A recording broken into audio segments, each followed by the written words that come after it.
President Biden and former President Donald Trump came away from Super Tuesday with hundreds of more delegates as both edged closer to catching their party's nomination. Those results, again, point to a likely repeat, like 99% likely.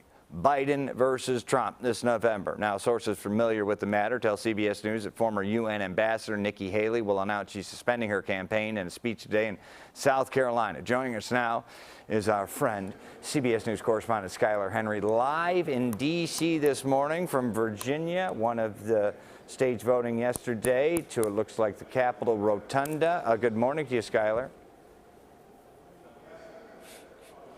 Hey, good morning to you. Let's call it 99.6% in terms of this possible rematch here.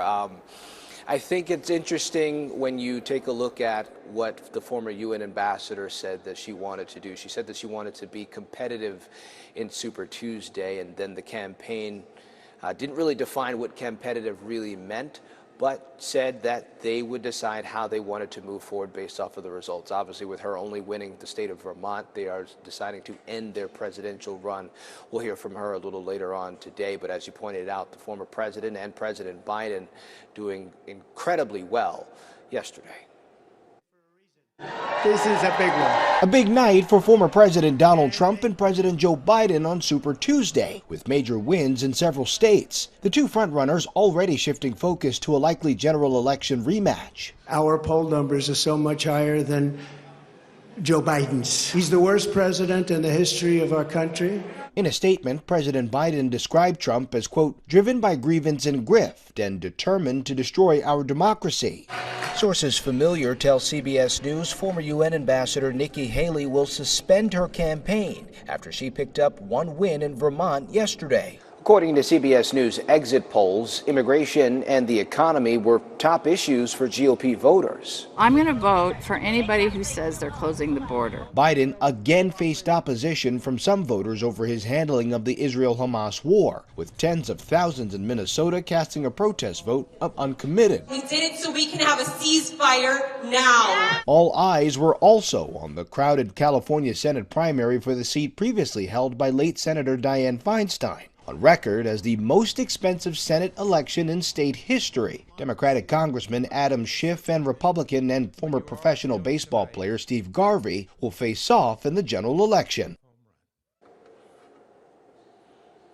And both of these front runners will hit the campaign trail hard, stopping in several battleground states this week, including Pennsylvania and Georgia. But as we pointed out, here we go again, rematch Trump versus Biden 2024. Yeah, and interesting how it all shook out there in California. Skylar, I know it's early. I know it kind of just broke, but you're in touch with the hacks, flacks, lawmakers, and been talking with people.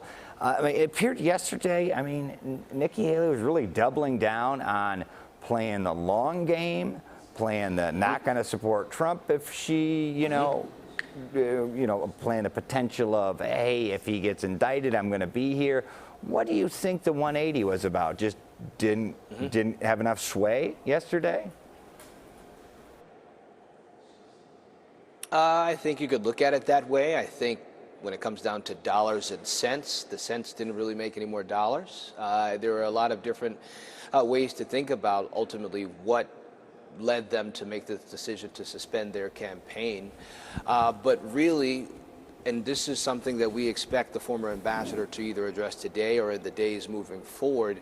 She was supposed to be the Trump alternative in terms of not only both with rhetoric but also policy. And I think there were a lot of voters who empathized with that and wanted to be a part of that. We will see whether they want the former president to earn their endorsement. We'll see if they decide to rather sit home because they're displeased with the idea of Trump versus Biden yet again. But I think that there's still a portion of the GOP that wants to see that alternative out there, but clearly not as many of those who are aligning themselves with the former president. Okay, all good points, all duly noted, and we will eagerly await to what she says today. Skylar, thank you.